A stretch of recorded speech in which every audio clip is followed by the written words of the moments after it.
Hello friends, welcome back. आज मैं इसका सेकंड पार्ट शुरू करूँगा 2017 के जो solutions I am recording. So yesterday I have finished till 25th questions. ये क्वेश्चन मैंने बताया था, ये भी बताया था उस वीडियो में। और इसको मैंने और अच्छा सॉल्यूशन कुछ नहीं करना, इस सवाल की बस ट्रिक है। जब भी मोर्स की टेस्ट में 2 सिलेंडर हो, 3 भी हो ऐसा, और अगर मैकेनिकल एफिशिएंसी पूछी हो तो एक तो ब्रेक पावर क्वेश्चन में हमेशा गिवन रहेगी। एक ब्रेक पावर तो क्वेश्चन में हमेशा गिवन रहेगी। बस जो दो और दे रखी होती है कट ऑफ करके, देखो कंसेप्ट है वो पढ़ लेना, मेरे को भी आता है, मैंने बताया भी ये कंसेप्ट। अभी अभी फ़िलहाल एक छोटी स्ट्रिक बना के आगे बढ़ते हैं कि 9 में से इसको घटाइए, फिर 9 में से इसको घटाइए, और जो डिफरेंस आ रहा है उसको नीचे लिख दीजिए, वो आईपी होगा। और ब्रेक पावर तो है ही ऊपर, उनका रेशियो आंसर। ये सॉल्यूशन है, 9 में से एक बार इसको घटाया, एक बार इसको घटाया। सो मैं भी गाइज बहुत दिनों बाद ये क्वेश्चन सॉल्व कर रहा हूँ, जस्ट फॉर यू गाइज। कि मेरे से लोग बहुत वो पूछते थे कि भाई कैसे तैयारी करनी है, कुछ सर मुझे ये बता दीजिए, वो बता दीजिए, स्ट्रेटजी बता दीजिए। सो मैनी स्टूडेंट्स आए मेरे पास, मतलब स्टूडेंट्स नहीं कहूँगा, मेरे जूनियर्स हैं कुछ लोग, जो मैं तो 2020 कई बार पेपर निकाल चुका हूँ। तो ये सब छोड़िए, मतलब लोगों ने मेरे से बहुत बार एडवाइस मांगी है। सो आई थॉट कि जस्ट कि कैसे एग्ज़ाम में पेपर सॉल्व करना है वही बना दिया जाए, तो वो उससे अच्छी एडवाइस कुछ हो ही नहीं सकती है।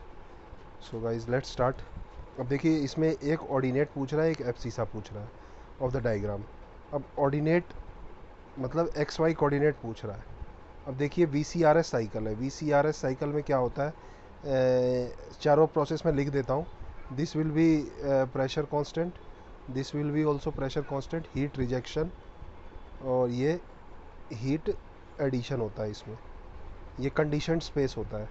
उसके बाद ये दिस इज़ वर्क इनपुट, और ये होता है एंट्रोपी कांस्टेंट। ठीक है गाइज, और this will be throttling.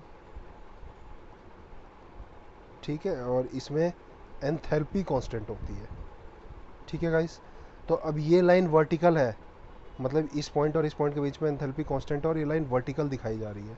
Vertical का मतलब क्या है कि ये एंथैल्पी होगा, तो ये एंथैल्पी है, मतलब इसका वाई कोऑर्डिनेट जो है वो एंथैल्पी है, वो एक ही ऑप्शन में। और देखिए, दोनों लाइन में कांस्टेंट प्रेशर है। कांस्टेंट प्रेशर का मतलब ये प्रेशर होगा, ये एंथैल्पी होगा। ठीक है गाइस, तो इसमें क्या कह रहा है next question 28, the consider the following statement regarding refrigeration air conditioning. ठीक है, कोई रेफ्रिजरेटिंग मशीन में हीट एक्सचेंजर, हीट एक्सचेंजर क्या होता है, देखो डायग्राम ऊपर बनाई हुआ है। दीज आर हीट एक्सचेंजर्स, ये वाला एंड ये वाला, जहाँ क्यू रिजेक्शन हो रहा है, क्यू एडिशन हो रहा है, दीज आर हीट एक्सचेंजर। ठीक है गाइस, तो कह रहा है in refrigerating machine heat exchanger that absorbs heat is connected to condition space. देखिए, हीट कहाँ से एडिशन हो रही है, इस वाले से। दोबारा बना ही लेते हैं यहाँ। ठीक है गाइस, ये है, ये ऐसे है, ये ऐसे, ये टेम्परेचर वाला बनाया मैंने, ये डॉटेड होता है। ठीक है गाइस, तो मैं डॉटेड ही बना देता हूँ। ये डॉटेड होता है क्योंकि ये थ्रॉटलिंग होता है, ये इसको हम चार्ट पे रिवर्सिबल टाइप का होता है कुछ। ठीक है गाइस, तो ये वी सी आर है सब, इसमें हीट एडिशन होती है, इसमें हीट रिजेक्शन होती है, और दिस इज़ वर्क। ठीक है गाइस, तो ये वाला स्पेस जो है हीट एक्सचेंजर है, is connected to condition space. ये यही है जहाँ पे हीट एब्जॉर्ब हो रहा है, वो कंडीशन स्पेस से कनेक्टेड है। ठीक है, दिस स्टेटमेंट इज़ करेक्ट। उसके बाद गाइज सेकंड स्टेटमेंट कह रहा है रेफ्रिजरेशन साइकिल दैट रिवर्सिबली। अब देखो, रिवर्सिबल है यानी कि या तो एफिशिएंसी मैक्सिमम होगी या सीओपी मैक्सिमम होगी। अब देखो, इसमें ये रेफ्रिजरेटिंग मशीन है तो सीओपी होगा, हीट इंजन होता तो एफिशिएंसी हो जाती। तो कह रहा है हाईएस्ट सीओपी, सही है, 100% करेक्ट। कह रहा था lower the refrigeration required and higher the temperature of heat rejection. मतलब ये ऊपर है, ये नीचे है, कह रहा है इसको नीचे करना है, इसको ऊपर करना है। ये जितना नीचे होगा, ये जितना ऊपर, ये रिजेक्शन हो रहा है टी आर, और टी लोअर, ये क्यू एडिशन वाला पार्ट है। तो कह रहा है इस पार्ट को लोअर करना है, ठीक है, और इसको हाई करना है। तो ये जो गैप है ये वर्क होता है। तो जब ये गैप बढ़ेगा, ये जो गैप है, ये जब इंक्रीज़ होगा, गैप को तो वर्क क्या होगा, इंक्रीज होगा, यही पूछ रहा है। लार्जर द पावर कंजप्शन, तो तीनों स्टेटमेंट सही है, इसका आंसर डी होगा। अगला क्वेश्चन करते हैं। देखिए इसमें रेफ्रिजरेटिंग स्पेस का temperature, the evaporator and condenser, evaporator बोलते हैं कंडीशन स्पेस वाला, लोअर टेम्परेचर दे दिया और ये हाइयर टेम्परेचर दे दिया। अब देखो गाइज, मैं फॉर्मूला नहीं लिखूंगा, चलो आपके लिए लिख देता हूँ।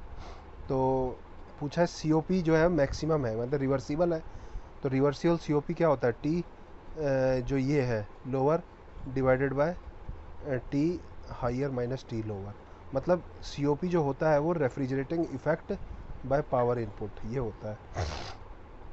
तो ये हो जाएगा, ये -33 है, इसको 273 से ऐड करेंगे प्लस 273, तो इसका सम आएगा 240, और इन दोनों का डिफरेंस इसमें ऐड करने की जो नीचे 273 ऐड करके डिफरेंस करो या बिना ऐड करे डिफरेंस करो, रिजल्ट सेम ही आएगा।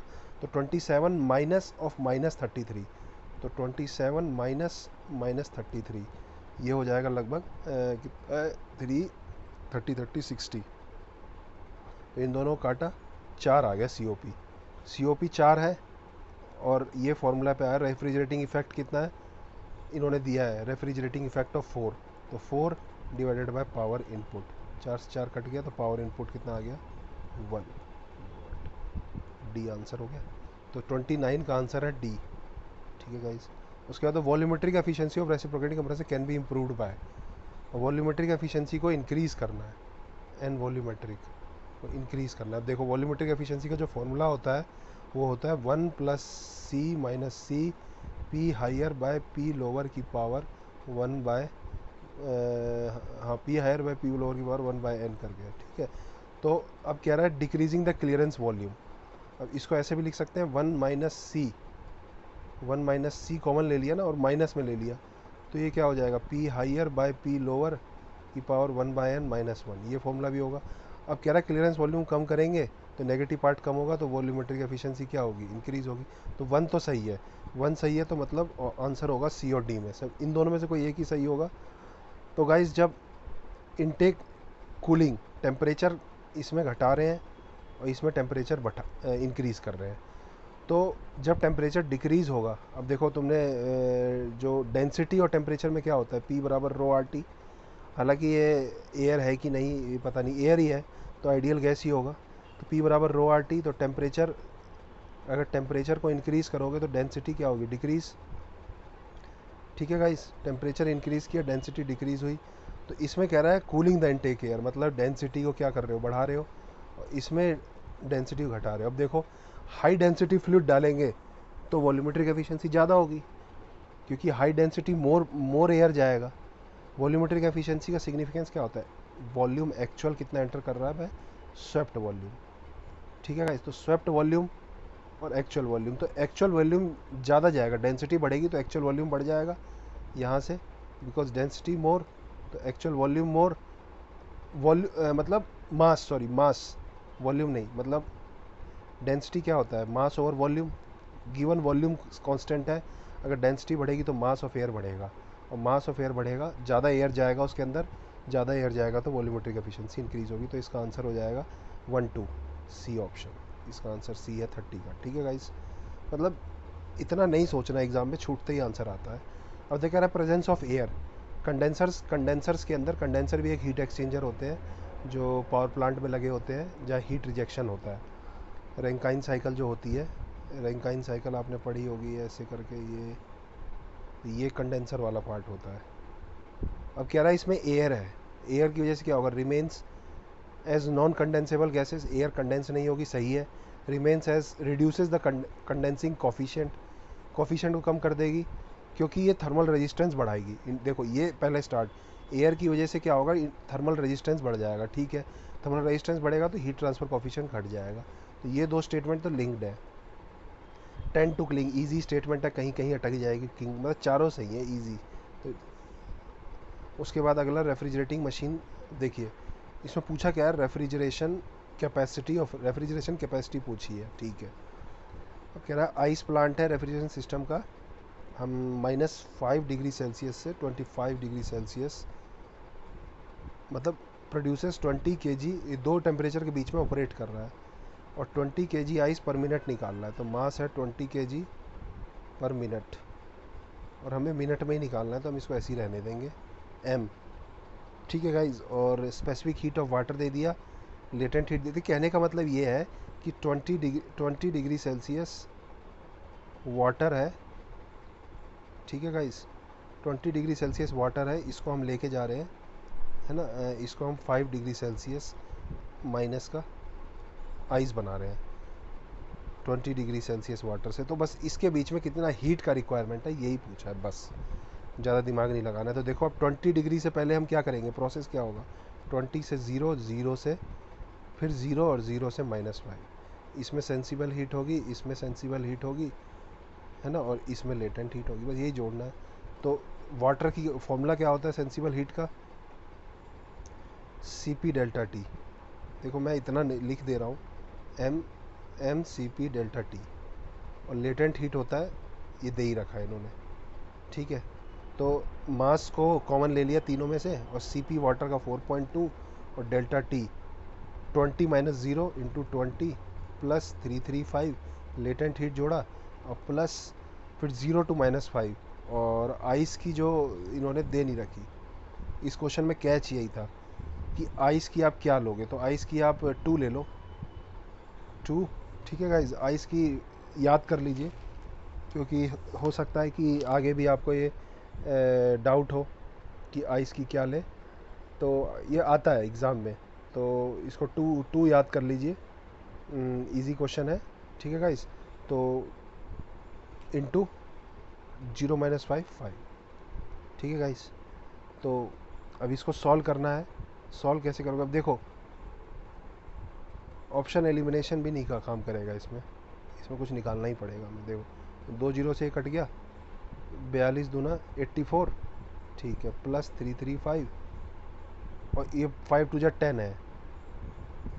ठीक है, तो ये 10 जोड़ दे, इसमें 94 हो गया लगभग, 94, 335 में 94 जोड़ना है, तो 335 में 6 घटा देते हैं तो 329, अब इसमें 100 जोड़ देते हैं तो 429, तो 429 × 20, तो क्या हो गया, अब देखो 4000 को, मतलब 4290 × 2, हमें करना है 4290 को 2 से मल्टीप्लाई, 0 9 दिन 18, हाथ से लगाए, 2 दिन 4 1 5 और 4 दिन 8, 8580 करके आ रहा है। कुछ मैच हो रहा है भाई आंसर, 85 हो रहा है, 83 कहाँ गड़बड़ कर दी मैंने कैलकुलेशन में, थोड़ा बहुत होगा कुछ ऊपर नीचे। नियर बाय क्या है इसका आंसर, ये वाला लग रहा है मुझे, है C है इसका आंसर। ठीक है गाइस, कुछ कैलकुलेशन एरर हुआ होगा, मैं एक बार दोबारा चेक कर लेता हूँ। तो 4.2 है, इंटू 20 से करेंगे तो 84 ही बनेगा, फिर ये 335 ही बनेगा, और प्लस 10 बनेगा, तो सही है। तो इंटू इसको 20 से और मल्टीप्लाई करेंगे, तो कुछ मुझे लग रहा है कि गड़बड़ हो गई है या पता नहीं क्या है।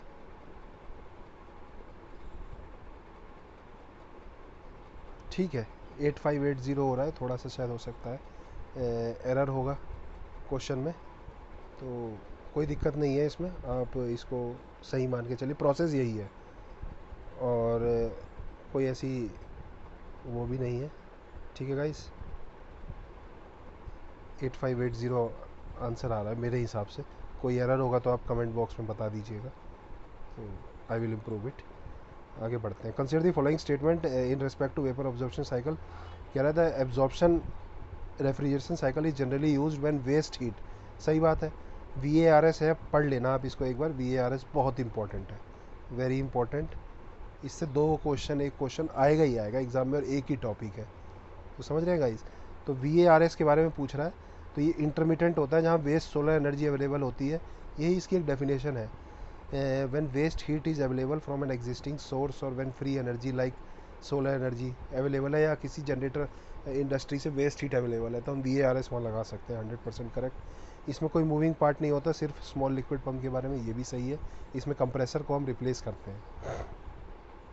The value of COP is nearly same in both VARS, नहीं, COP ऑफ VCRS ग्रेटर होता है COP ऑफ VARS से। इसकी COP 1 के आसपास आती है, 1 1 2 3 ऐसी लमसम।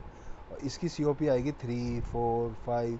अभी हमने पिछला एक सवाल किया था, देखिए कौन सा सवाल किया था लास्ट क्वेश्चंस में, देखिए इधर COP कितनी आई थी 4, समझ रहे हो। तो यहीं से आपको आइडिया लग जाएगा COP कितनी होती है। किसी VARS का सवाल क्वेश्चन आएगा नेक्स्ट ईयर में कभी आएगा, तो उसमें आप देख लेना उसकी COP कितनी आती है। तो इसका आंसर क्या हो जाएगा, 3 गलत, 3 इज़ रॉन्ग, तो आंसर B हो जाएगा। ठीक है गाइस, अब 34 क्वेश्चन पे आते हैं। देखो देख के पता लग जाता है क्या पूछना चाह रहा है, ऐसी प्रैक्टिस हो जाती है। देखो रिलेटिव ह्यूमिडिटी पूछ रहा है, ठीक है, रिलेटिव ह्यूमिडिटी के लिए इसने सेचुरेशन प्रेशर दे दिया, तो हमें दूसरा प्रेशर निकालना पड़ेगा, क्योंकि रिलेटिव ह्यूमिडिटी किसके बराबर होती है, PV बाय P सेचुरेशन। ये तो 4.2 है। अब इसके लिए इसने दे दिया स्पेसिफिक ह्यूमिडिटी। स्पेसिफिक ह्यूमिडिटी का फॉर्मूला होता है 0.622। फॉर्मूले याद होने चाहिए, एक फॉर्मूले के शॉर्ट नोट्स की नोट्स ले आना, मेडी जी के बाहर मिल जाती है या कहीं फोटो स्टेट शॉप पे, ये तो ऑनलाइन भी मिल जाएगी। ये तो मैं दे दूंगा, मेरे पास खुद के पड़े हैं। P माइनस PV ये फॉर्मूला है। इसकी वैल्यू दे रखी है 0.016।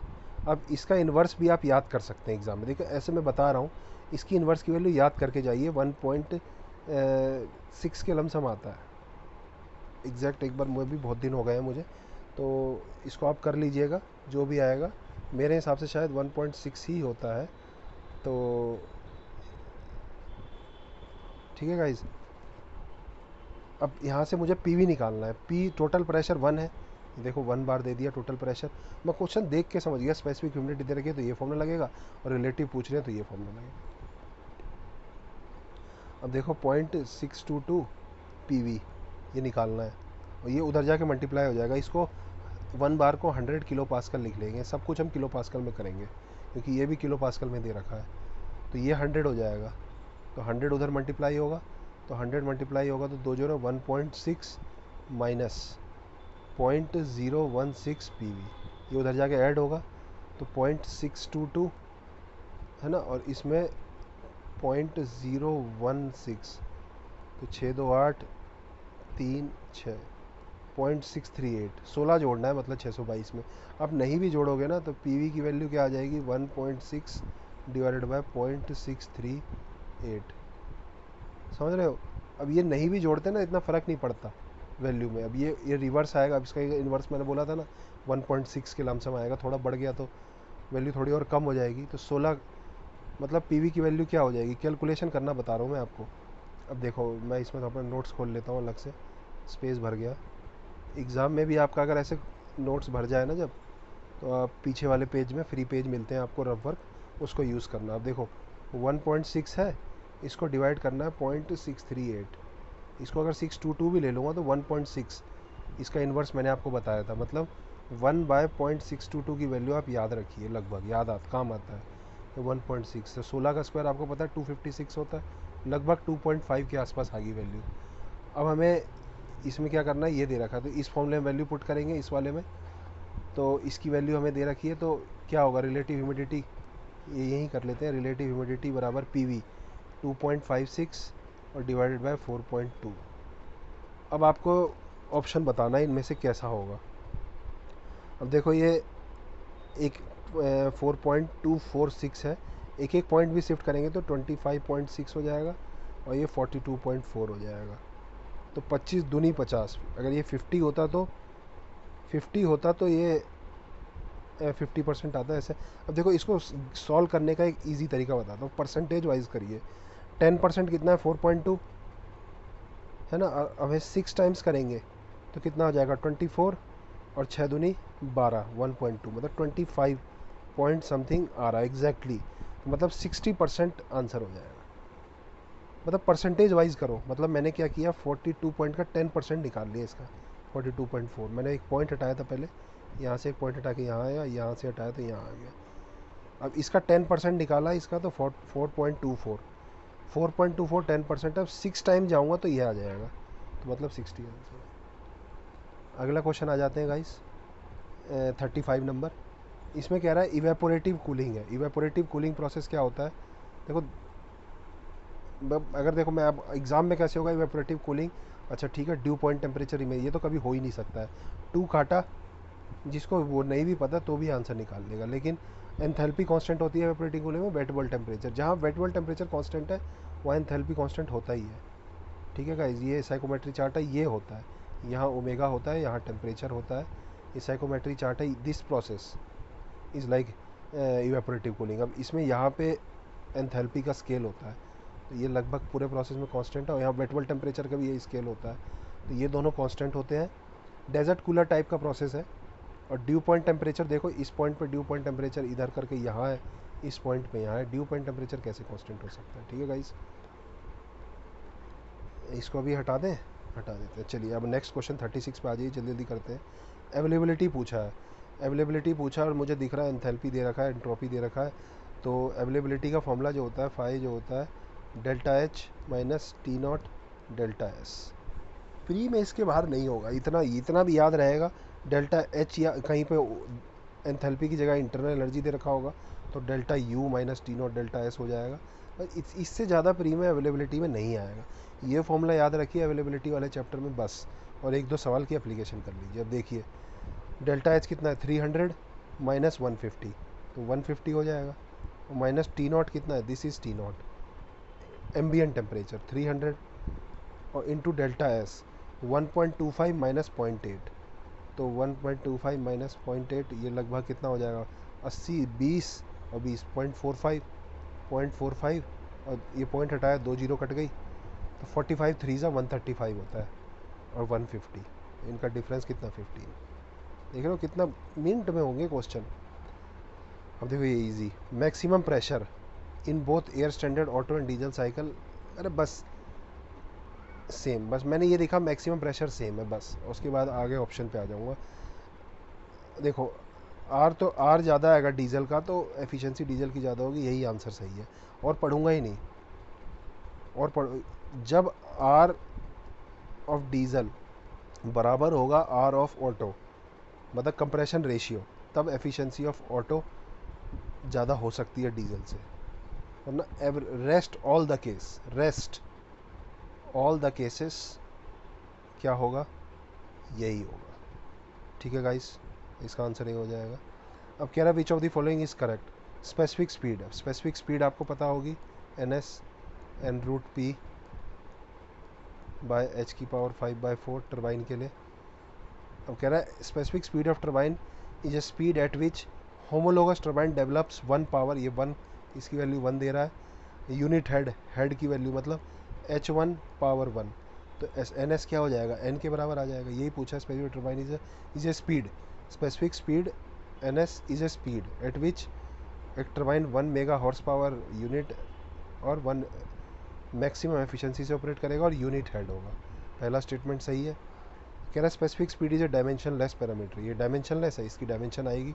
अजीब सा एक्सप्रेशन दिख रहा है रूट पी पुट पी करके, तो भाई ये तो गलत हो गया, ये गलत होते ही हमारा आंसर आ जाएगा, 2 काट दो, आंसर आ जाएगा डी। पढ़ लेते हैं तीसरा, function of guide veins.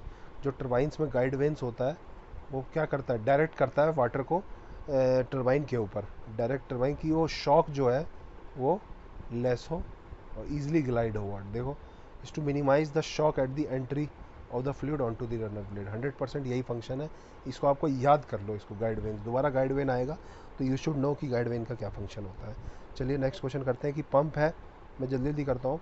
Overall efficiency पूछा है पंप सेट की, तो पंप की एफिशिएंसी में क्या, एफिशिएंसी किसी की भी हो, इनपुट नीचे होता है और आउटपुट ऊपर होता है। तो आउटपुट क्या होगा, इनपुट क्या होगा पंप में, ये 5 किलोवाट हम ब्रेक पावर जो दे रहे हैं, मोटर से पंप चलाते हैं ना, तो मोटर से हम अपनी पंप चला रहे हैं, तो मोटर में 5 किलोवाट पावर दिया। आउटपुट क्या होगा, पंप का आउटपुट होता है रो जी क्यू एच। अब डेंसिटी किलोवाट है तो इसको 1000 होता है, 1000 हटा ही देता हूँ, जी को 10 ले लेता हूँ, इसको नहीं यूज़ करूँगा, ठीक है, क्योंकि वो किलो में चला जाएगा। डिस्चार्ज दे रखा है 0.0125 है ना, और ये दे रखा है 30, ठीक है, तो 0.0125 अब कितना आएगा, देखो 2 जीरो इधर से, इजी, देखो इजी कैलकुलेशन कैसे करेंगे। देखो 0.0125, तो मुझे पता है पॉइंट जो 125 होता है ये 1/8 के बराबर होता है, एक जीरो हो रहा है तो 1/80 के बराबर हो जाएगा। ये इतना पार्ट है ये, तो इसके लिए एक जीरो और आ गया, तो इसको लिखूंगा मैं 1/8, और ऊपर है 300, तो 300 बाय 80। ठीक है गाइस, 10 से 1 30, तो इसको लिख देंगे पावर आउटपुट कितना हो गया, ये पावर हो गया, तो 30/8। ठीक है गाइस, और ये आप काटने जाओगे 5 6 वगैरह तो ये सीधे कर सकता हूँ मैं 30/40 और 3/4 यानी कि 75% के आसपास आ रहा होगा। एग्जैक्ट क्यों नहीं आया, क्योंकि हमने जी को 10 लिया। इसको अगर 9.81 करेंगे थोड़ा सा कम आ जाएगा।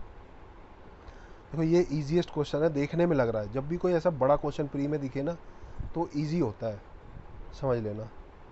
क्या कह रहा है, टू, बस पढ़ना है इसको। 2 रॉड, 1 ऑफ लेंथ एल, एक रॉड है एल लेंथ की, एक रॉड है 2L लेंथ की। ठीक है, सेम डायमीटर है, सेम मटेरियल है, ठीक है, ये सब इतना कह रहा है। Both and of the longer rod, ये लॉन्गर के जो बोथ एंड है वो 100 पे है। ठीक है, ये दोनों 100 पे है। One end of shorter rod is 100, other end insulated. ठीक है, इंसुलेट कर दिया, other end insulated. Both rod are expose to a same T ambient 40 degree Celsius. ठीक है गाइस, उसके बाद the temperature at the insulated end 55 degree Celsius, ये L है, यहाँ तक ये भी एल होगा, एल होगा। The temperature at the mid point of longer rod, longer road के मिड पॉइंट पे टेम्परेचर क्या है, तो मिड पॉइंट पे टेम्परेचर निकालना है, तो ये यही तो होगा। इसका जो यहाँ पे है, ये इसको यहाँ रख दे, मान ले सुपर इम्पोज कर दे, तो ये एक हाफ रॉड की तरह ही तो माना जा सकता है, और इसको इंसुलेटेड माना जाए, सेम एम्बियंट है, तो जो यहाँ होगा वही यहाँ होगा। बस इसके आगे एक और रॉड ऐसी लगा दो 55। ईजीएस्ट क्वेश्चन है ये, और कोई तरीका ही नहीं है निकालने का। बाकी इसको जो आप वैसा फॉर्मूला लगाओगे, T minus T infinity by T naught minus T infinity, और इंसुलेटेड एंड है तो 1/cos/h/ml करके होता है फॉर्मूला। ये पार्ट सेम ही होगा दोनों के लिए, तो ये इक्वल होगा।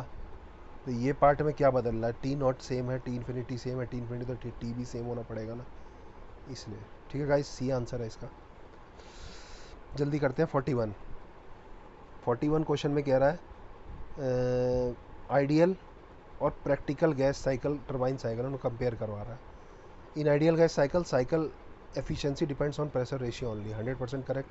जो एफिशिएंसी का होना था 1 - 1/r की पावर गामा माइनस 1/गामा करके, तो ये सिर्फ प्रेशर रेशियो RP होता है, इसी पर डिपेंड कर रहा है बस ओनली। उसके बाद in practical cycles the cycle efficiency depends upon maximum temperature as well as pressure ratio, दोनों पे डिपेंड करता है। ये सही है सवाल, ये कोई स्टेटमेंट भी। प्रैक्टिकल में इरिवर्सिबिलिटीज़ होती हैं, कंप्रेशन एक्सपेंशन प्रोसेस में लॉसेज होते हैं। प्रैक्टिकल साइकिल में at a given maximum temperature the maximum efficiency and maximum work done occur at same pressure ratio. देखो ये स्टेटमेंट इसने खेल लिया, ऐसे भी काट दो, अजीब सा लग रहा है देखने में, बाकी कंसेप्ट यही है। ये आप इससे पहले इसी पेपर में यही स्टेटमेंट बस घुमा के पूछा है। कार्नोट एक पूछा था ना, जिसमें कार्नोट साइकिल की एफिशिएंसी, कार्नोट और ब्रेयाटन की एफिशिएंसी बराबर कब होगी, जब प्रेशर रेशियो, जब वर्क आउटपुट क्या होगा, 0। ये क्वेश्चन है, आप पीछे बैक में जाके देख लेना, कोई 10-15 क्वेश्चन के आसपास होगा। ये मैंने ग्राफ बनाया था वर्क वाला और आर वाला। यहाँ R1 है और यहाँ R क्या है, मैक्स, और ये है मैक्सिमम वर्क डन वाला R, ऑप्टिमम। ठीक है गाइस, अब कह रहा है given temperature maximum, maximum efficiency and maximum work done. देखो मैक्सिमम वर्क डन यहाँ आ रहा है R optimum, this is maximum work, और this one is maximum efficiency, तो दोनों सेम नहीं है ना, तो ये गलत है। तो आंसर क्या हो जाएगा, 1 2 A ऑप्शन हो जाएगा इसका आंसर, A। ठीक है गाइस, आगे बढ़ते हैं। What is the value of coefficient of velocity. देखो इस टाइप के क्वेश्चन में है ना, मैं ज़्यादा सॉल्व नहीं करता, इनको ऐसे ही काट देता हूँ। 9 से ज़्यादा ही आता है, 0.9 से, और लगभग आंसर यही होगा, A। मैं तो एग्ज़ाम में सीधे A मार के आगे बढ़ जाता। ठीक है गाइस, लेकिन चलो इसको देख लेते हैं, कोफिशिएंट ऑफ वेलोसिटी। अब क्या है, ऑरिफिस मीटर है, वर्टिकल ऑरिफिस है एक, इससे पानी आ रहा है। ठीक है गाइस, और इस पर पानी का हेड दे दिया 0.51 H दे दिया मतलब, और कह रहा है at a certain point of the horizontal and vertical coordinate, यानी कि हॉरिजॉन्टल मतलब एक्स दे दिया कितना 0.406, वाई दे दिया 0.085। पूछा है CV पूछा है। देखो CV होता है V/√2GH, ऐसा कुछ होता है। फिर वेलोसिटी आप इस पॉइंट की निकाल लें, इसका एक डायरेक्ट फॉर्मूला होता है, मैं याद रखता हूँ x/2 divided by under root x/2 divided by under root YH। अब इस फॉर्मूले को याद रखिए, इस टाइप के सवाल आते हैं, इम्पॉर्टेंट है। तो CV(x) कितना है 0.406/2, तो ये हो जाएगा x/2 की वैल्यू क्या होगी 0.203 और divided by under root y कितना है 0.085 और हेड कितना है 0.5, मतलब हेड को हाफ मानेंगे। तो देखो अब इसको सॉल्व कैसे करोगे 0.203 और डिवाइडेड बाय इसको हाफ माना है 0.51 है ना, हेड देख लें एक बार, 0.51 है, तो 0.51 है तो इसको हाफ कर दीजिए, मतलब इसको 0.51 का मतलब 1/2 लिख सकते हैं, तो इसका आधा 0.042 या 42 या 43 कर लेते हैं, ये हो गया। अब पॉइंट हटाएंगे 2 0, तो कितना हो जाएगा, इसको पॉइंट हटाया, नीचे 100 लिखा 4.3, तो इसका अब रूट लेना है, तो 0.203 divided by under root of 4/10, 4.3/100, तो 100 का तो 10 हो जाएगा और ऊपर चला जाएगा, तो 2.03 देखो क्या हो जाएगा 0.203 इंटू 10 और divided by under root of 4.3। इसको अगर 4.3 का 2 मान लें और इसको 10 से मल्टीप्लाई कर दे तो 2.03/2, इन 2 से थोड़ा ज़्यादा आएगा, तो ओवरऑल 1 के आसपास आएगा, मतलब पॉइंट, ये तो सबसे नियरेस्ट क्या है ये। अब इतना सॉल्व करने की जरूरत नहीं, छूटते ही 1.97 0.98 ऐसे आए वही मारो, गलत हो जाएगा तो रिस्क। देखो VCRS कितनी बार आएगा, VCRS एंथैल्पीज दे दी है और COP पूछा, तो COP क्या होता है refrigerating effect divided by work input. अब वर्क इनपुट क्या होगा, देखो enthalpy at outlet of compressor, enthalpy at in, exam में फिगर विगर मत बनाना, आउटलेट इनलेट दे रखा है, मतलब इन दोनों का डिफरेंस ही होगा। कंप्रेसर के डिफरेंस कितना आ गया 30 और रेफ्रिजरेटिंग इफेक्ट कितना आएगा। अब देखो ये 150 दे रखा है कंडेंसर के एग्जिट पे और इसके इनलेट पे दे रखा है 300, तो इन दोनों का जो डिफरेंस होगा वो रेफ्रिजरेटिंग इफेक्ट होगा, तो 150 कैसे होगा ये मैं बता देता हूँ आप लोगों को, लेकिन एग्ज़ाम में ये सब नहीं करना है। देखो ये जो एग्जिट होता है एंथैल्पी और ये एंथैल्पी सेम होती है, तो यही दे रखा है इसने 3 की, 3 और 4 बराबर होता है, तो ये 150 दे रखा है और यहाँ से कंप्रेसर का इनलेट स्टार्ट होता है, ये 300 दे रखा है, तो इन दोनों का डिफरेंस क्या होगा 150, इसको 5 काटा तो आंसर आ गया 5। ठीक है गाइस, एग्ज़ाम में बहुत तेज़ करना होता है काम। सिंगल स्टेज रेसिप्रोकेटिंग कंप्रेसर के बारे में स्टेटमेंट दे रखी है। Isothermal process is most desirable, सही है, आइसोथर्मल मोस्ट डिज़ायरेबल होता है, जब कंप्रेशन करते हैं तो ऐसे होता है, 2 पॉइंट के बीच में 3 कंप्रेशन है, तो सबसे ये वाला है, ये आइसोथर्मल है, फिगर मैंने अच्छा नहीं बनाया है, आई एम सॉरी। ये आइसोथर्मल है तो मोस्ट डिज़ायरेबल है, इसमें वर्क इनपुट जो होता है वो सबसे कम होता है। देखिए थोड़ा अच्छा बना देता हूँ, चलिए, अगर कोई दूसरा आएगा तो इधर आएगा, इसके बाहर ही जाएगा, तो ये आइसोथर्मल है। उसके बाद आइसेंट्रोपिक आता है, the size of clearance volume provided in the compressor has no effect on work done per kg. अगर ये पर केजी नहीं देता ना तो ये सवाल गलत हो जाता है, ये स्टेटमेंट, ये पर केजी की वजह से इसने स्टेटमेंट एकदम सही कर दिया। वर्क में पर केजी करने के बाद अगर मास कांस्टेंट है तो उसके लिए तो उतना ही वर्क चाहिए ना, मतलब मास कम जाएगा, लेकिन जब पर केजी कर देंगे तो वर्क का फॉर्मूला सेम हो जाता है। Volumetric efficiency of compressor decreases with increasing pressure ratio. अब प्रेशर रेशियो बढ़ेगा, इंक्रीजिंग प्रेशर, डिज़ायर्ड प्रेशर जो है अगर वो हमें ज़्यादा चाहिए होगा, समझ रहे हैं, डिज़ायर्ड प्रेशर जो ये वाला प्रेशर है अगर हमें ज़्यादा चाहिए, तो आपने वॉल्यूमेट्रिक एफिशिएंसी का फॉर्मूला पढ़ा है 1+C-C P higher by P lower की पावर 1/n करके पढ़ा है ना ये।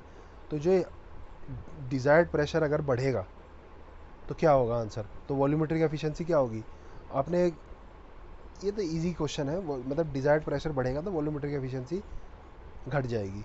आपने देखो मल्टी स्टेजिंग का कंसेप्ट पढ़ा होगा, मल्टी स्टेजिंग, मल्टी स्टेज करते ही इसलिए है कि जो प्रेशर है वो ज़्यादा ना बढ़े, क्योंकि प्रेशर जब ज़्यादा बढ़ने लगेगा तो मल्टी स्टेजिंग में क्या होता है, मल्टी स्टेजिंग करते ही इसलिए क्योंकि एक स्टेज में अगर प्रेशर ज़्यादा बढ़ेगा तो वॉल्यूमेट्रिक जो एफिशिएंसी है वो घट जाएगी। इस फॉर्मूले से भी पता चल रहा है, वॉल्यूमेट्रिक एफिशिएंसी का जो फॉर्मूला है, कि जब ये बढ़ेगा तो ये बढ़ेगा, एफिशिएंसी क्या होगी, नेगेटिव पार्ट बढ़ेगा तो एफिशिएंसी क्या होगी, घटेगी। इस फॉर्मूले से ये रिलेशन आ रहा है, तो इसके तीनों पार्ट सही हैं। ठीक है गाइस, इजी क्वेश्चन था। रैंकाइन साइकिल के बारे में पूछ रहा है, रीजनरेटिव। रीजनरेशन क्या होता है, रीजनरेशन क्या होगा, चलो यार बता ही देते हैं तुम्हें, तुम लोग भी क्या याद रखोगे।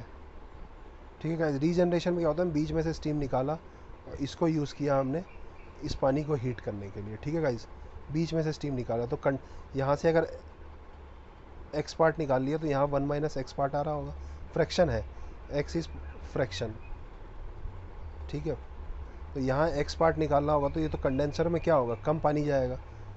तो कह रहा है इंक्रीजेज द एफिशिएंसी, कर सकता है एफिशिएंसी को इंक्रीज, क्योंकि हीट रिक्वायर्ड कम हो जाएगा। Boiler capacity is increased, boiler की कैपेसिटी बढ़ जाएगी, सही है।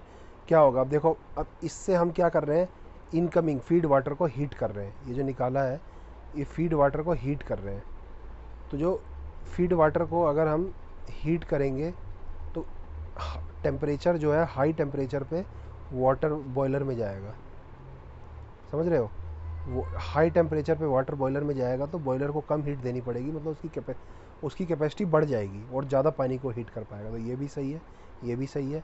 और ये भी मैंने बताया, इसी कैपेसिटी ऑफ कंडेंसर रिड्यूसेस, सही है। कैसे, इसमें 1 माइनस एक्स जा रहा है अब, तो कम उसको कम करना पड़ेगा, कम कंडेंस को, तो इसका तीनों पार्ट सही है। ए आंसर है 45 का। अगला क्वेश्चन करते हैं गाइस, इसमें कह रहा है कि consider the following statement with respect to temperature and of the medium refrigerant. एक सेकंड गाइस, मैं थोड़ा पानी पी लूँ।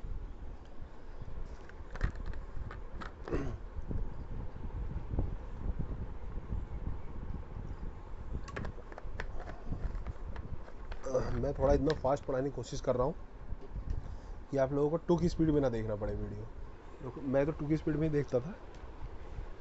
सो गाइस, ये रिवीजन एक्सरसाइज, आपको रिवाइज करना है, आपको सारे कंसेप्ट याद होने चाहिए, आपको फॉर्मूले याद होने चाहिए। एक फॉर्मूले की शॉर्ट नोट्स लीजिए, उसको याद कर लीजिए पूरा एकदम याद, विद द सेंस रोबोट की तरह, कि कुछ भी पूछ लो उस एक कॉपी में से, एक कॉपी में सारे फॉर्मूले आ जाते हैं पूरे मैकेनिकल इंजीनियरिंग के। Temperature of medium must be cooled below that of evaporator.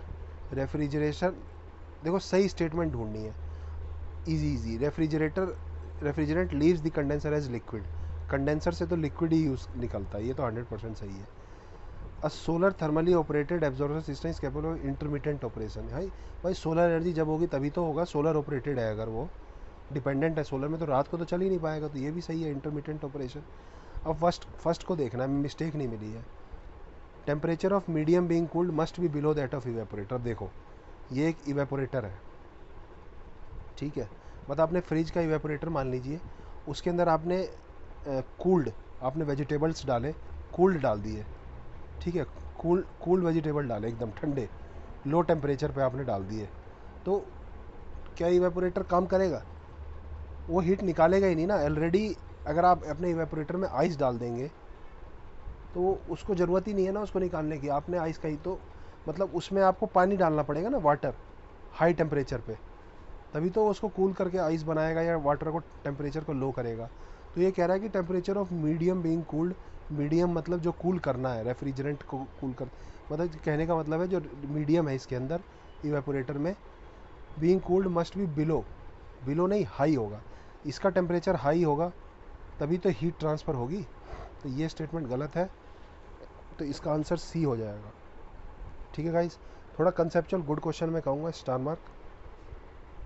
ठीक है गाइस, इसको फील करने वाला क्वेश्चन है, समझिए। कह रहा है temperature of medium being cooled, जो कूल किया जा रहा है वो कह रहा है बिलो है दैट ऑफ इवेपोरेटर, बिलो होगा तो वो कूल करने की उसे ज़रूरत ही नहीं है ना। अगर आपको मान लो इवेपोरेटर में 0 डिग्री सेल्सियस चाहिए इवेपोरेटर टेम्परेचर, अब आप उसमें जो फूड है और वाटर है, वेजिटेबल्स हैं, वो आप उसको उसमें -1 डिग्री सेल्सियस पे डाल रहे हैं, यही कह रहा है ना बिलो, तो ये इसको क्या और कूल करेगा, नहीं करेगा, इसको ज़रूरत ही नहीं है, ये आपने मेंटेन कर रखा है 0 डिग्री। आपको vegetable 10 degree Celsius 5 degree Celsius पे डालना पड़ेगा, तभी तो इसको ये 0 पे लाएगा। Getting my point, okay. तो वो स्टेटमेंट गलत है, उसका आंसर 1 गलत हो जाएगा, 2 3 सी हो जाएगा। नेक्स्ट क्वेश्चन, अब देखिए पार्शियल प्रेशर ऑफ N2 पूछ रहा है। चलो मैंने दिमाग में सोचा पार्शियल प्रेशर, वॉल्यूमेट्रिक एनालिसिस में CO2 15% दे दिया, O2 5% दे दिया और N2 रेस्ट है, मतलब N2 कितना है 80%, और टोटल प्रेशर कितना है 5 बार, मतलब टोटल 5 है, उसका 80% N2 है। बस देखो तो 80/100, मैं तो 0.8 इंटू 5 करूँगा, सीधे 400 मार दूंगा, आपके लिए कैलकुलेशन कर रहा हूँ, इंटू 500, इसको 500 किलो पास्कल में कन्वर्ट किया है। बार 1 बार जो होता है वो 100 किलो पास्कल के बराबर होता है, 10⁵ पास्कल होता है। ठीक है गाइस, तो 100 से काटा, 85 से 400, तो मैं छूटते ही करता। अच्छा 80% है, 0.8 यानी कि 4 आ रहा है, 4 एक में ही है। कह रहा है efficiency of heat transfer in a condenser will improve, heat transfer का क्वेश्चन आ गया अभी। Efficiency of heat transfer 48 number हम कर रहे हैं।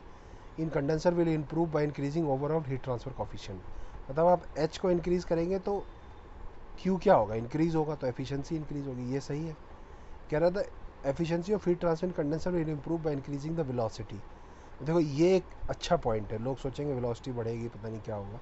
देखो वेलोसिटी बढ़ेगी तो क्या होगा, नेसेल्ट नंबर बढ़ेगा, नेसेल्ट नंबर रेनॉल्ड नंबर के प्रोपोर्शनल होता है, इसकी पावर n होती है, इसके डायरेक्टली प्रोपोर्शनल होता है नेसेल्ट नंबर, तो रेनॉल्ड नंबर के प्रोपोर्शनल, और वेलोसिटी बढ़ेगी, वेलोसिटी इंक्रीज होगी तो ρ/v/μ, ये रेनॉल्ड नंबर होता है, ये भी इंक्रीज होगा, और रेनॉल्ड नंबर इंक्रीज होगा तो नेसेल्ट नंबर इंक्रीज होगा, और नेसेल्ट नंबर इंक्रीज होगा तो नेसेल्ट नंबर किसके बराबर होता है h/d/k, तो नेसेल्ट नंबर इंक्रीज होगा तो h भी इंक्रीज होगा। गेटिंग माय पॉइंट, और h इंक्रीज होगा तो ये वही पॉइंट हो गया ना।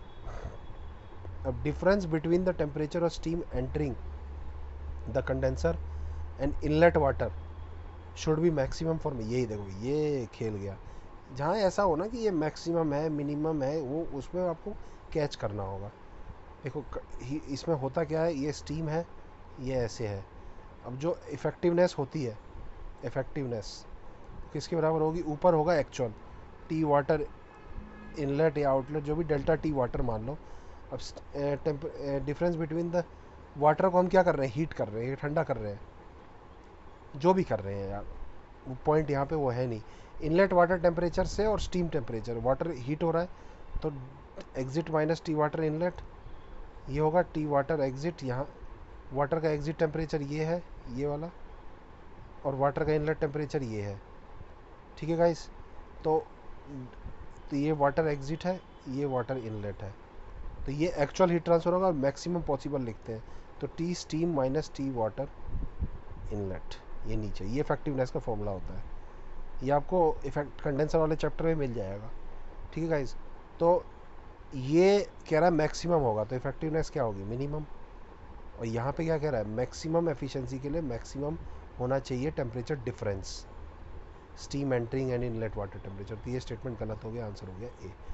मैथमेटिक्स से सब सॉल्व होता है, आपको फॉर्मूले याद हैं तो देखो ये सवाल है, इसको मैंने पढ़ा, अच्छा 3 स्टेज वेलोसिटी कंपोनेंट यानी कि कर्टिस है, कर्टिस पढ़ा मैंने, अच्छा दिमाग में आ गया कर्टिस यानी कि जो वो वेलोसिटी का, और देखो तो स्टेजेज में पूछ रहा है, फर्स्ट स्टेज सेकंड स्टेज, तो इसका मुझे पता है कि हाँ 5 रेशियो होता है, 5 3 1 ये होता है रेशियो, 5 3 8 1 9, अब इसने 900 ही दे दिया टोटल, और इनका सम भी 5 3 और तो 900/900, तो यानी कि पहला हो जाएगा 500 300 100।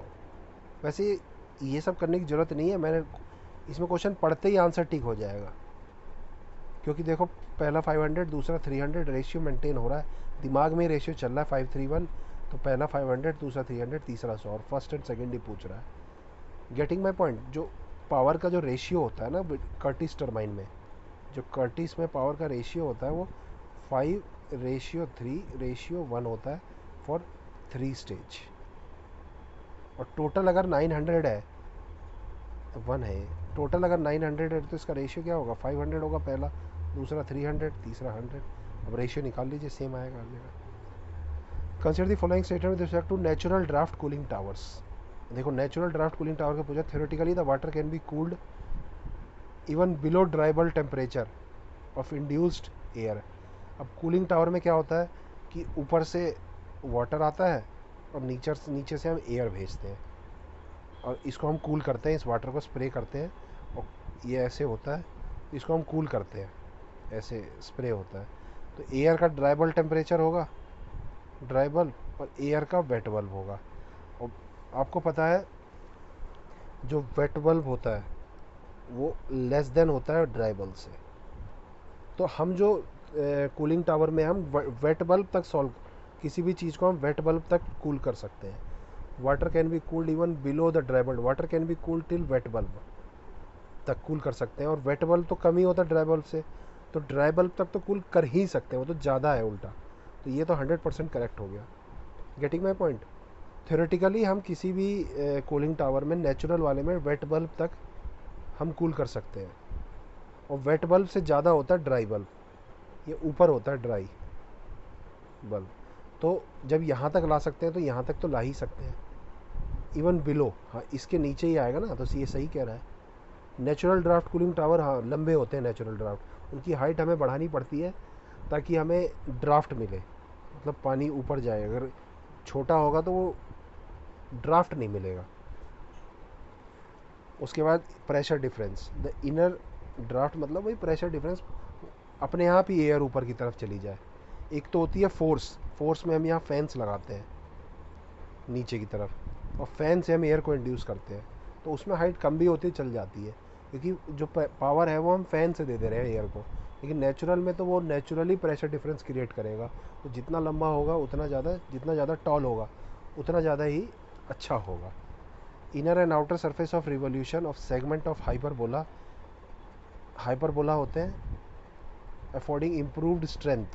हाँ ये हाइपरबोला शेप का होता है, improved strength and rather than any, मतलब कह रहा है कि जो सरफेस है वो हाइपरबोला है और वो इसलिए होता है कि उससे स्ट्रेंथ बढ़ती है, ना कि कोई थर्मोडायनेमिक ऑगमेंटेशन है। ये भी सही है, मतलब इसका कोई थर्मोडायनेमिक फीचर नहीं है। अगर थर्मोडायनेमिक फीचर होता तो जो फोर्स्ड वाले होते हैं, फोर्स ड्राफ्ट, नेचुरल नहीं फोर्स्ड वाले, वो भी हम हाइपरबोला बनाते हैं, वो हम सिलेंड्रिकल बनाते हैं जो फोर्स्ड वाले होते हैं। अगर वो थर्मोडायनेमिकली कोई बेनिफिट होता तो उसे भी हम हाइपरबोला बना देते, लेकिन उसे सिलेंड्रिकल बनाते हैं, और जो प्रेशर होता है वो हम फ़ैन से भेज देते हैं, फोर्स में फ़ैन यूज़ होता है। तो इसका कोई थर्मोडायनेमिक, तीनों स्टेटमेंट सही है, इसका कोई थर्मोडायनेमिक ऑगमेंटेशन नहीं होता। अभी ये तीनों स्टेटमेंट याद कर लीजिए, आगे का अगर एग्ज़ाम में आएगा तो समझ के याद कर लीजिए, काम आएगा। इसका आंसर ए हो जाएगा। 60 तक कोशिश करूँगा मैं जल्दी करने की, 10 मिनट में। विंड वेलोसिटी कह रहा है, ये देखो अब ये रिन्यूएबल एनर्जी आ गया हमारा, यहाँ से questions. Wind velocity at about 20 meter height above the ground is taken as rated velocity for design of windmills। अब देखो ये खटकना चाहिए आपको 20 मीटर, आपको पता है 20 हो सकता है, 30 हो सकता है 40 हो, 50 हो, कुछ भी हो सकता है।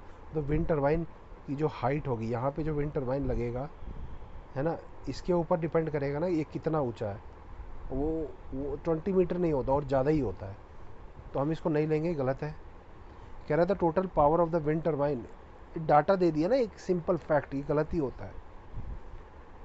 या तो आपको 100% पता हो तभी आपको सही करिए। Total power of wind turbine is directly proportional to cube of average velocity. देखो पावर क्या होती है, half M dot V square, ठीक है। हाफ मास को क्या लिखेंगे, density area into velocity into V square, तो half density area into V cube, ये होगी पावर। तो ये कांस्टेंट है, डेंसिटी एरिया कांस्टेंट है, तो जो पावर है वो डायरेक्टली प्रोपोर्शनल टू वेलोसिटी के क्यूब की पावर। तो ये स्टेटमेंट सही है। 2 सही है, 1 गलत है, ठीक है। 1 गलत है तो ये दोनों गलत हो गए, और 2 सही है, तो बस यहीं से आंसर आ गया। समझ लो मेरे बात, 2 सही है और 1 गलत है, तो सीधे डी आंसर हो गया। आपको नहीं पता तो काम बन जाएगा। Wind turbine operates with variable load over a narrow range between cut in cut out, ये सही है। मतलब कहना चाह रहा है एक कट इन स्पीड है और एक कट आउट स्पीड है, इनके बीच में ही टर्बाइन ऑपरेट करता है। इसके नीचे क्या होगा, देखो क्यों ऑपरेट्स, इसका रीज़न बताता हूँ। जिसके नीचे होगा तो जो वेलोसिटी होगी वो सफिशिएंट नहीं होगी, लो होगी, तो पावर जो होगा वो लो होगा। और इसके ऊपर वेलोसिटी बहुत ज़्यादा होगी तो टर्बाइन के ब्रेक होने की प्रोबेबिलिटी होगी, तो इसलिए हम इसके ऊपर ऑपरेट नहीं करते। तो कट इन, कट आउट, ये है कट, इनके बीच ऑपरेट करते हैं, सही है। इसको आगे भी आप इसको एज ए थ्योरी ही मान लीजिए नेक्स्ट पेपर के लिए। Vertical wind turbine operates in all wind direction, देखो यहाँ तक हाँ, but it needs your adjustment. देखो यहाँ तक सही था ये statement, vertical operates in all direction, जब ऑल डायरेक्शन में ऑपरेट कर रहा है तो फिर बट इट नीड्स, बट ये देखो यहाँ ये स्टेटमेंट ही तुक नहीं बन रहा है, बट क्यों भाई अलग से, बिकॉज होता तो बनता भी, बट ये जहाँ भी ऐसा कुछ करता है ना कॉमन, समझ लिए वो कुछ दिमाग लगाया एक्स्ट्रा। बस ये फर्स्ट पार्ट सही है। इट जो हॉरिजॉन्टल होता है, हॉरिजॉन्टल एक्सिस विंड टर्बाइन, इनको यॉ की रिक्वायरमेंट ज़रूरत होती है। Vertical axis wind turbine not required, क्योंकि ये ऑलरेडी और डायरेक्शन में ऑपरेट करते हैं, तो यॉ एडजस्टमेंट की ज़रूरत ही नहीं है। यॉ एडजस्टमेंट क्या होता है कि टर्बाइन को हम वेलोसिटी, विंड की डायरेक्शन में, विंड डायरेक्शन में ऑपरेट करना, मतलब अगर विंड इस डायरेक्शन में हो रही है तो टर्बाइन इधर आ जाएगा, अगर विंड ऊपर जा रही है तो टर्बाइन थोड़ा सा वैसे, मतलब विंड की डायरेक्शन के हिसाब से यॉ एडजस्टमेंट करेगा। ठीक है गाइज। कह रहा है which fuel cell is suitable for space craft application. देखो ये फर्स्ट टाइम जब आया होगा तो ये मैं कहूँगा टफ क्वेश्चन होगा, जिसने पढ़ा है उसको आता है, नहीं पढ़ा तो नहीं आता। अब क्या मारोगे आप इसमें, मैं ये मार देता, लेकिन ये गलत है। यूपीएससी ने आंसर सी दिया है। एक्चुअली दोनों यूज़ होते हैं, प्रोटॉन एक्सचेंज मेम्ब्रेन कंसाइज होता है, छोटा होता है, कॉम्पैक्ट, ये कहेंगे कॉम्पैक्ट होता है, तो ये भी यूज़ होना चाहिए, बट ये भी यूज़ होता है, दोनों यूज़ होते हैं, बट आंसर यूपीएससी ने सी दिया है। ठीक है गाइज, टफ क्वेश्चन कहूँगा मैं इसे, बहुत ज़्यादा फैक्चुअल हो गया। कह रहा है flywheel on a motor speed, flywheel on a motor speeds up, rest से यहाँ तक चला गया, मतलब 0 to 1000 RPM गया 6 सेकेंड्स में। ये बेसिक मैकेनिक्स का सवाल है। The revolution, number of revolution पूछा, मतलब थीटा पूछ रहा है। थीटा किसके बराबर होता है, हाफ AT², मतलब AT हो जाएगा अल्फ़ा T², क्योंकि ओमेगा इनिशियल तो 0 है ना रेस्ट से, अब हमें अल्फ़ा निकालना है, तो आपको पता है ओमेगा फाइनल जो होता है वो omega initial plus alpha T, ये 0 हो गया। ठीक है गाइज, मैं थोड़ा सा यहीं पे कर रहा हूँ, तो अल्फ़ा की वैल्यू क्या आ जाएगी। ठीक है, स्पेस कम है यहाँ थोड़ा, तो I will use my notes. ठीक है गाइज, एग्ज़ाम में आप वैसे भी कर सकते हो, ज़रूरत नहीं है वैसे यहाँ पर। ओमेगा कितना है, 1000, ये ओमेगा फाइनल जो है ये तो 0 है, अल्फ़ा T के बराबर जाएगा, तो इसको 60 से RPM है ना ये, तो इसको RPS के लिए 1000/60, RPS 60 और नीचे टाइम है 6, ये अल्फ़ा के बराबर आ गया। 2 0 से 2 0 कटा, और ये 4 से कटा 25, और ये 3 और ये 3, तो 25/9 आ गया अल्फ़ा। ठीक है, और हमें निकालना है थीटा। थीटा क्या होगा, हाफ अल्फ़ा कितना है 25/9 और इंटू T², यानी कि 6 × 6, 9 2 × 18 होता है, 6 3 × 18, 3 से काटा 2, 25 2 × 50। कैलकुलेशन आप लोग कर लेना इजीली, मैं तो बहुत तेज़ करता हूँ थोड़ा, अभी आपके लिए थोड़ा और स्लो कर रहा हूँ। एप्टीट्यूड की प्रैक्टिस करोगे तो ये कैलकुलेशन स्पीड बढ़ जाएगी। कह रहा है 2 बॉल्स हैं 2 kg और 4 kg respectively are pressed on ends of spring, मतलब एक स्प्रिंग है उसके एंड्स पे एक बॉल है, एंड्स पे मैं तो मेरे को क्वेश्चन समझ जाता हूँ देखते ही क्या बोल रहा है, एक 2 kg है एक 4 kg है। कह रहा है व्हेन रिलीज्ड, स्मॉलर वाले की जो एसिलरेशन है वो 2 मीटर/सेकंड² है, तो इसकी एसिलरेशन पूछ रहा है। देखो फोर्स तो कांस्टेंट होगा kx, ये किसके बराबर होगा ma, तो है ना, तो m1a1 m2a2, तो m कितना है 2 × 2, ये कितना है 4 × a2, तो ये कट गया 4 से 1 आ गया answer D. Getting my point. और डायरेक्ट भी कर सकते थे कि ये मास डबल हो गया तो एक्सीलरेशन हाफ हो जाएगा।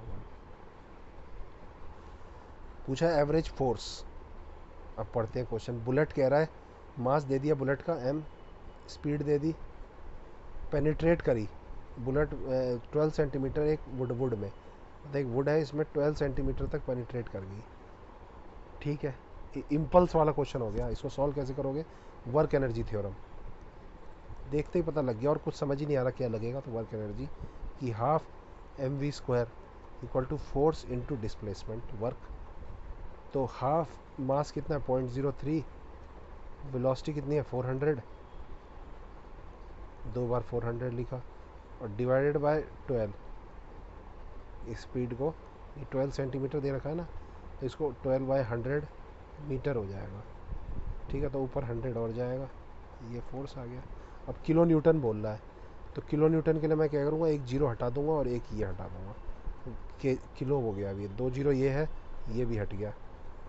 अब क्या बचा, 4 से काटा 3 पे और 3 से गया ये, और ये 10 है, 2 से काटा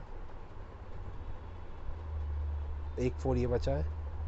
ठीक है गाइस, 40/2 आ गया, 20 आ जाएगा। समझ आई कैलकुलेशन क्या किया मैंने? देखो दोबारा कर देता हूँ। 0.03 into 400 into 400 into 100 divided by 2 into 12।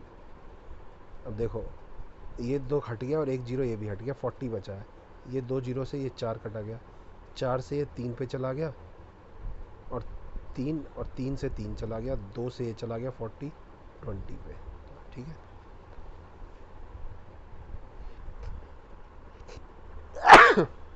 I am sorry guys.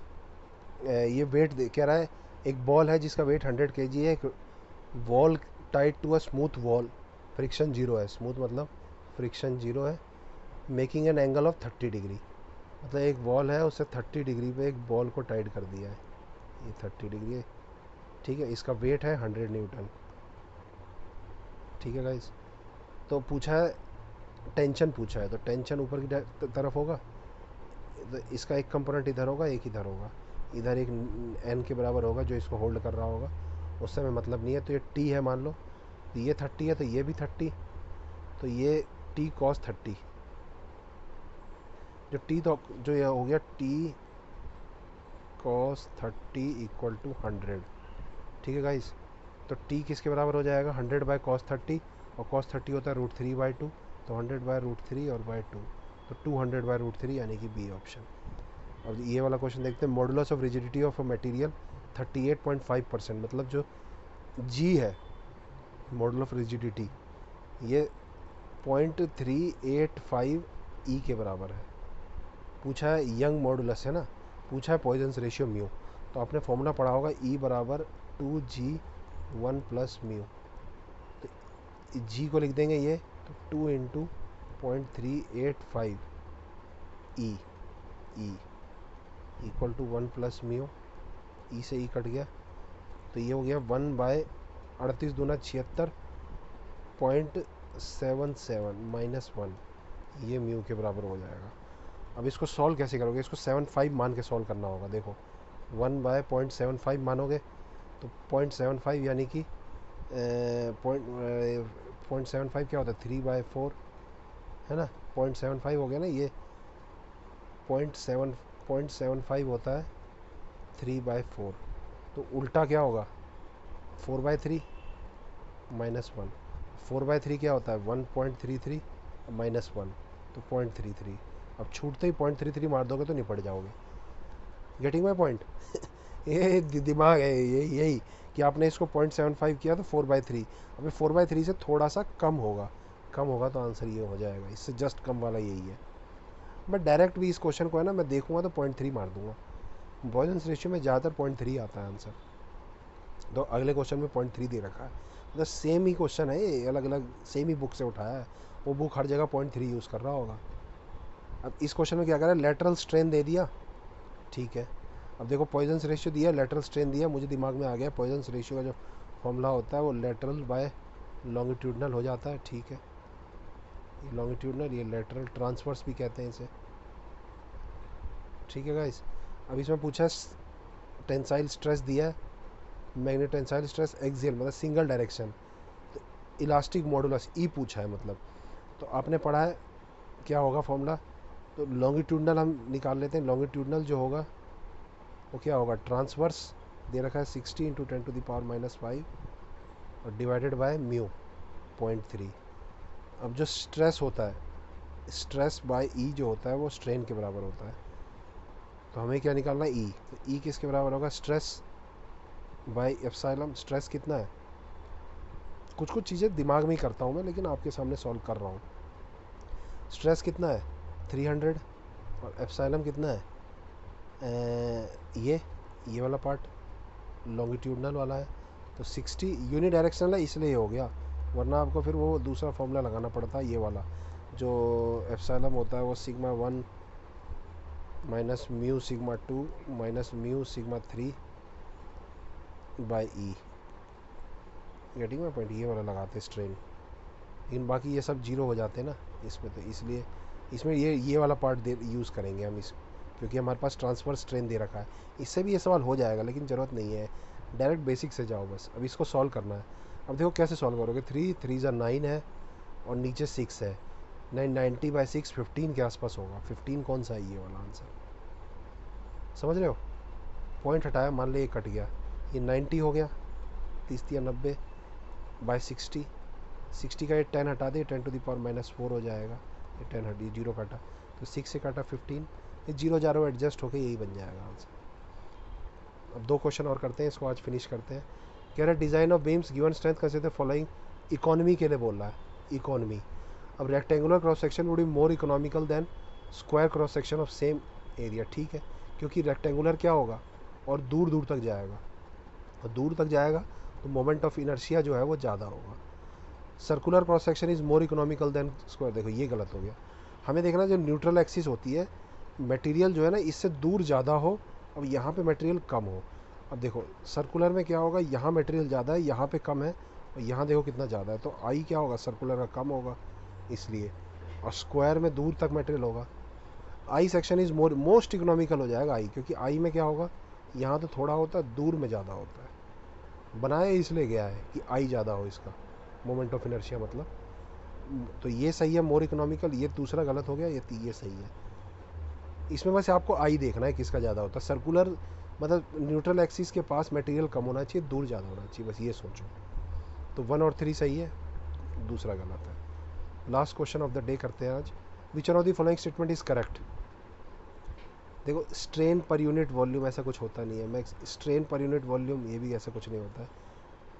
देखो ये स्टेटमेंट बड़ा सा लग रहा है, तो इसे सबसे पहले पढ़ूंगा। The greatest energy stored in unit volume of material without permanent deformation is proof resilience, ये सही है, ठीक है गाइस। इसको मैं दोबारा एक्सप्लेन कर दूंगा अगर आपको दोबारा अच्छी होगा। आज यहीं एंड करते हैं हम। Thank you guys.